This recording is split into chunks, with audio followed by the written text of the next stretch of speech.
हरे कृष्णा। राधे राधे दोस्तों, आज के वीडियो में सुनिए बृहस्पतिवार की व्रत कथा। बृहस्पति देव की यह पावन कथा जो भी भक्त मन लगाकर सच्चे मन से सुनता है उसके सभी कष्ट दूर होते हैं और उसकी सारी मनोकामनाएं पूरी होती हैं। प्राचीन समय की बात है, भारतवर्ष में एक राजा राज्य करता था। वह बड़ा ही प्रतापी और दानी था। वह नित्य गरीबों और ब्राह्मणों की सेवा सहायता करता था। वह प्रतिदिन मंदिर में भगवान के दर्शन करने के लिए जाता था, लेकिन यह बात उसकी रानी को बिल्कुल भी अच्छी नहीं लगती थी। वह न ही पूजन करती थी और न ही दान करने में उसका मन लगता था।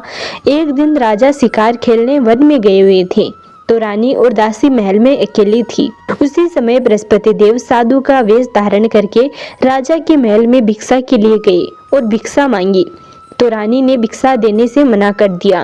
रानी ने कहा, हे साधु महाराज, मैं तो दान पुण्य से तंग आ गई हूँ। इस कार्य के लिए तो मेरे पतिदेव ही बहुत हैं। अब आप ऐसी कृपा करें कि सारा धन नष्ट हो जाए और मैं आराम से रह सकूं। साधु ने कहा, हे देवी, तुम तो बड़ी अजीब हो। धन और संतान से कौन दुखी होता है?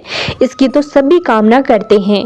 पापी भी पुत्र और धन की इच्छा रखते हैं। अगर तुम्हारे पास अधिक धन है तो भूखे मनुष्य को भोजन करवाओ, प्याऊ लगवाओ, ब्राह्मणों को दान दो, कुआं, तालाब, बावड़ी, बाग, बगीचे आदि का निर्माण करवाओ, मंदिर, पाठशाला, धर्मशाला बनवाकर दान दो, निर्धनों की कुंवारी कन्याओं का विवाह कराओ, साथ ही यज्ञ आदि कर्म करो, अपने धन को शुभ कार्यों में खर्च करो। ऐसा करने से तुम्हारा नाम परलोक में सार्थक होगा एवं स्वर्ग की प्राप्ति होगी। लेकिन रानी पर उपदेश का कोई प्रभाव न पड़ा।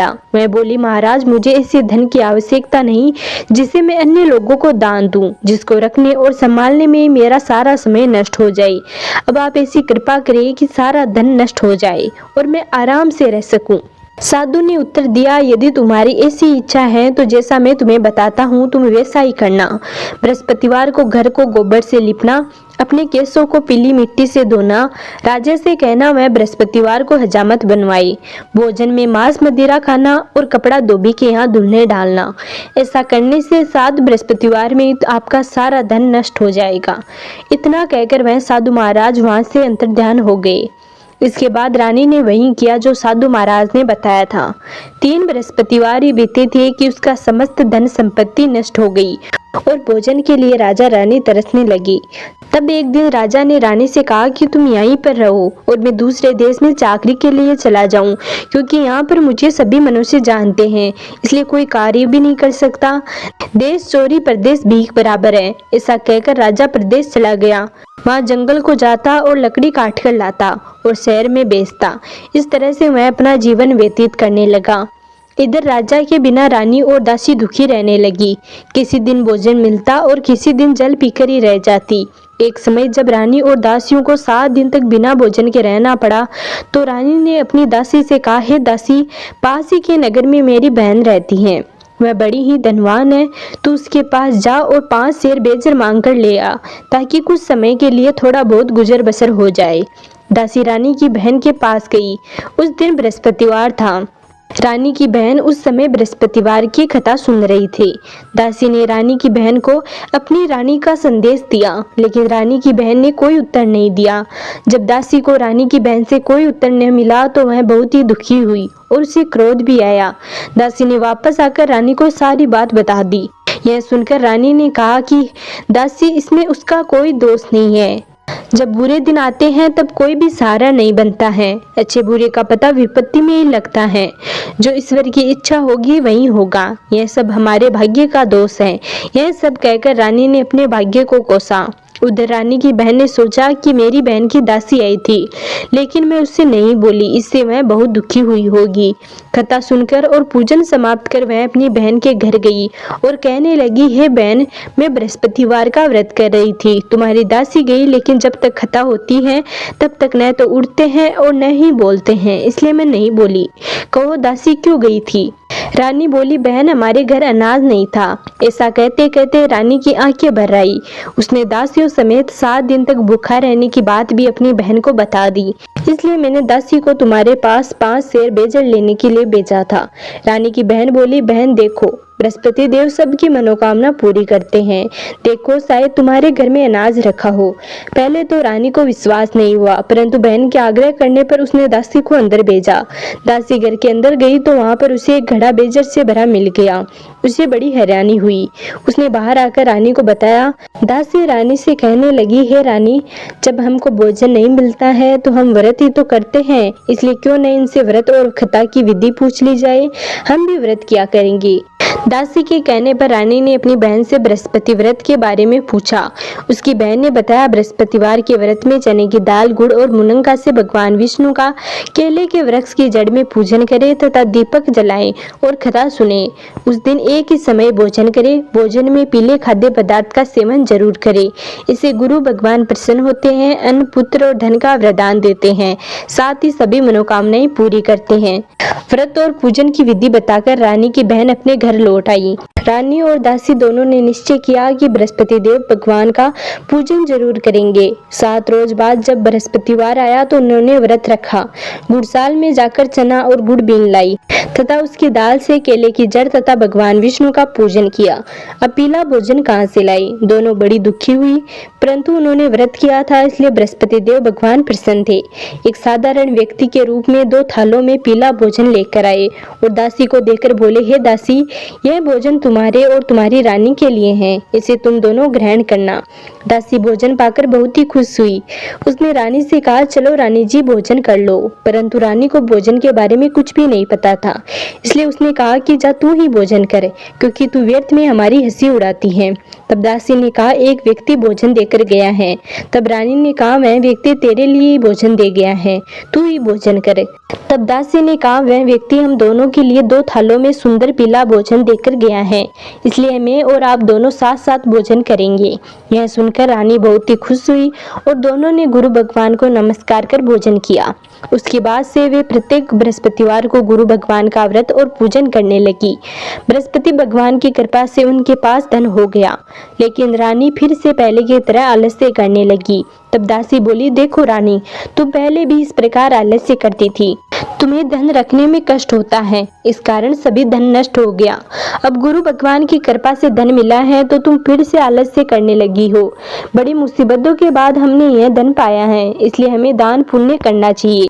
अब तुम भूखे मनुष्य को भोजन करवाओ, प्याऊ लगवाओ, ब्राह्मणों को दान दो, कुआं, तालाब, बावड़ी और बाग बगीचे आदि का निर्माण करवाओ, मंदिर, पाठशाला और धर्मशाला बनाकर दान दो, निर्धनों की कुंवारी कन्याओं का विवाह करवाओ, साथ ही यज्ञ आदि कार्य करो। अपने धन को शुभ कार्यों में खर्च करो, जिससे तुम्हारे कुल का यश बढ़ेगा और तुम्हें स्वर्ग की प्राप्ति होगी। इसके साथ ही पितृ भी प्रसन्न होंगे। दासी की बात मानकर रानी शुभ कर्म करने लगी।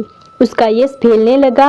एक दिन रानी और दासी आपस में विचार करने लगी कि न जाने राजा जी किस दशा में होंगे, उनकी कोई खोज खबर भी नहीं है। उन्होंने श्रद्धा पूर्वक बृहस्पति भगवान से प्रार्थना की कि राजा जहाँ कहीं भी हो शीघ्र वापस आ जाए। उसी रात को बृहस्पति देव ने राजा को सपने में कहा कि हे राजा, उठ, तेरी रानी तुमको याद करती है, अपने देश को लौट जा। राजा प्रातःकाल उठा और जंगल से लकड़ी काटने के लिए जंगल की ओर चल पड़ा। जंगल से गुजरते हुए विचार करने लगा कि रानी की गलती से उसे कितने दुख भोगने पड़े। राजपाट छोड़कर जंगल में आकर रहना पड़ रहा है, जंगल से लकड़ी काटकर शहर में बेचकर गुजारा करना पड़ रहा है और अपनी दशा को याद करके व्याकुल होने लगा। उसी समय राजा के पास बृहस्पति देव साधु के वेश में आकर बोले, हे लकड़हारे, तुम इस सुनसान जंगल में किस चिंता में बैठे हो, मुझे बताओ। यह सुनकर राजा के नेत्रों में जल भर आया। साधु की वंदना कर राजा ने अपनी संपूर्ण कहानी सुना दी। महात्मा दयालु होते हैं। वे राजा से बोले, हे राजा, तुम्हारी पत्नी ने बृहस्पति देव के प्रति अपराध किया था, जिसके कारण तुम्हारी यह दशा हुई है। अब तुम चिंता मत करो, भगवान तुम्हें पहले से अधिक धन देंगे। देखो, तुम्हारी पत्नी ने बृहस्पतिवार का व्रत शुरू किया है। अब तुम भी बृहस्पतिवार के व्रत में चने की दाल, गुड़ और मुनंगा से भगवान विष्णु का केले के वृक्ष की जड़ में पूजन करो और दीपक जलाकर कथा सुनो। उस दिन एक ही समय भोजन करना, लेकिन भोजन में पीले खाद्य पदार्थ का सेवन जरूर करना। भगवान तुम्हारी सब मनोकामनाओं को पूरा करेंगे। साधु की बात सुनकर राजा बोला, हे प्रभु, लकड़ी बेचकर तो इतना पैसा नहीं बचता है जिससे भोजन के उपरांत कुछ बचा सकूं। मैंने रात्रि में अपनी पत्नी को व्याकुल देखा है। मेरे पास कोई साधन नहीं जिससे मैं उसका समाचार जान सकूं। फिर मैं कौन सी कहानी कहूँ, यह भी मुझको मालूम नहीं। साधु ने कहा, हे राजा, मन में बृहस्पति भगवान के पूजन के व्रत का निश्चय करो, वे स्वयं तुम्हारे लिए कोई राह बना देंगे। बृहस्पतिवार के दिन तुम रोजाना की तरह लकड़ियां लेकर शहर में जाना। तुम्हें रोज से दोगुना धन मिलेगा, जिससे तुम भली भांति भोजन कर लोगे तथा बृहस्पति देव की पूजन का सामान भी आ जाएगा। इतना कहकर वह साधु महाराज वहां से अंतर्ध्यान हो गए। धीरे धीरे समय व्यतीत होने लगा। वहीं बृहस्पतिवार का दिन आया। लकड़हारा जंगल से लकड़ी काटकर किसी शहर में बेचने गया। उसे उस दिन और दिन से अधिक पैसा मिला। राजा ने चना गुड़ आदि लाकर गुरुवार का व्रत किया। उस दिन से उसके सभी क्लेश दूर हुए। परंतु जब दोबारा गुरुवार का दिन आया तो बृहस्पतिवार का व्रत करना भूल गया। इस कारण बृहस्पति भगवान नाराज हो गई। उस दिन उस नगर के राजा ने विशाल यज्ञ का आयोजन किया था तथा शहर में यह घोषणा करा दी थी कि कोई भी मनुष्य अपने घर में भोजन न बनावे, न ही आग जलावे। समस्त जनता मेरे यहाँ पर भोजन करने आवे। इस आज्ञा को जो कोई भी नहीं मानेगा उसे फांसी की सजा दी जाएगी। इस तरह की घोषणा संपूर्ण नगर में करवा दी गई। राजा की आज्ञा अनुसार शहर के सभी लोग भोजन करने गए, लेकिन लकड़हारा कुछ देरी से पहुंचा, इसलिए राजा उसको अपने घर ले गए और ले जाकर भोजन करा रहे थे तो रानी की दृष्टि उस खूंटी पर पड़ी जिस पर उसका हार लटका हुआ था। वहां पर वह हार दिखाई नहीं दिया। रानी ने निश्चय किया कि मेरा हार इस मनुष्य ने चुरा लिया है। उसी समय सिपाहियों को बुलाकर उसको कारागार में डलवा दिया। जब लकड़हारा कारागार में पड़ गया और बहुत दुखी होकर विचार करने लगा कि न जाने कौन से पूर्व जन्म के कर्म से मुझे यह दुख प्राप्त हुआ है, और उसी साधु को याद करने लगा जो जंगल में मिला था। उसी समय तत्काल बृहस्पति देव साधु के रूप में प्रकट हुए और उसकी दशा को देखकर कहने लगे, अरे मूर्ख, तूने बृहस्पति देव की कथा नहीं करी, इस कारण तुझे यह दुख प्राप्त हुआ है। अब चिंता मत कर। बृहस्पतिवार के दिन कारागार के दरवाजे पर 4 पैसे पड़े मिलेंगे।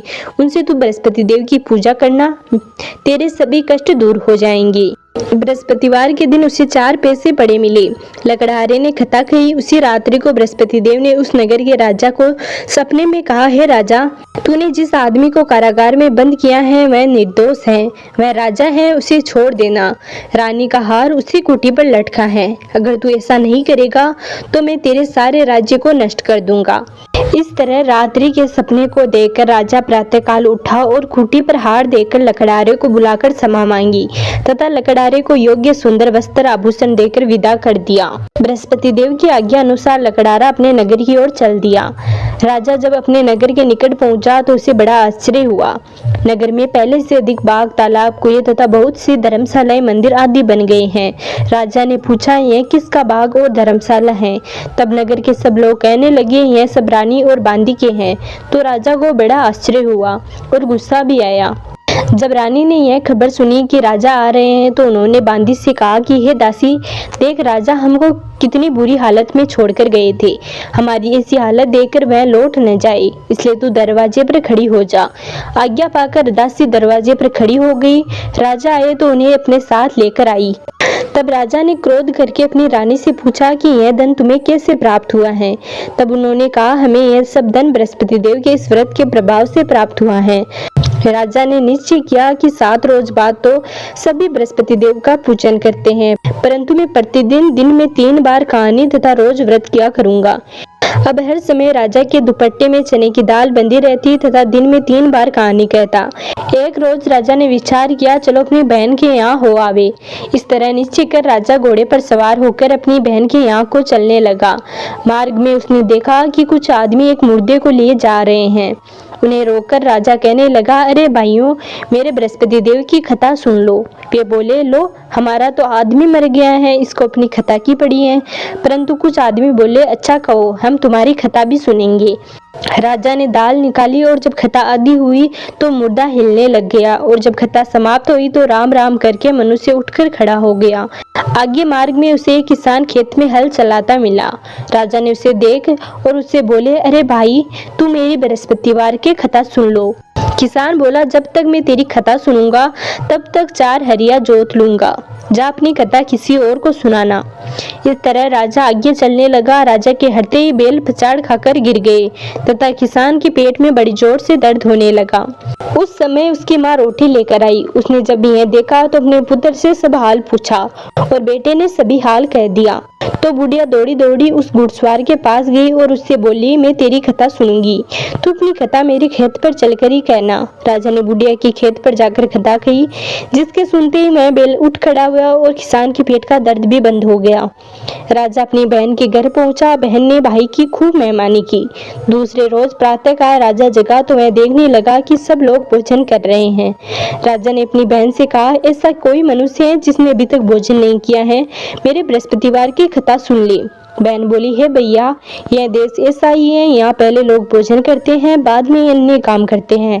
अगर कोई पड़ोस में है तो दे खाऊं। मैं ऐसा कहकर देखने चली गई, परंतु उसे ऐसा कोई भी व्यक्ति नहीं मिला जिसने भोजन न किया हो। तब वह एक कुम्हार के घर गई जिसका लड़का बीमार था। उसे मालूम हुआ कि उसके यहाँ किसी ने भी 3 रोज से भोजन नहीं किया है।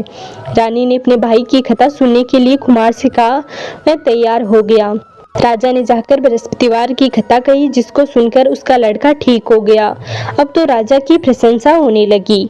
एक रोज राजा ने अपनी बहन से कहा कि हे बहन, हम अपने घर को जाएंगे, तुम भी तैयार हो जाओ। राजा की बहन ने अपनी सास से कहा। सास ने कहा, हाँ चली जा, परंतु अपने लड़कों को मत लेकर जाना, क्योंकि तेरे भाई के कोई औलाद नहीं है।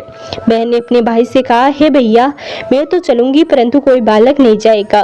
राजा बोला, जब कोई बालक नहीं जाएगा तब तू ही क्या करेगी जाकर। बड़े दुखी मन से राजा अपने नगर की ओर लौट आया। राजा ने अपनी रानी से कहा, हम निर्वंशी हैं, हमारा मुख देखने का धर्म नहीं है और कुछ भोजन आदि नहीं किया।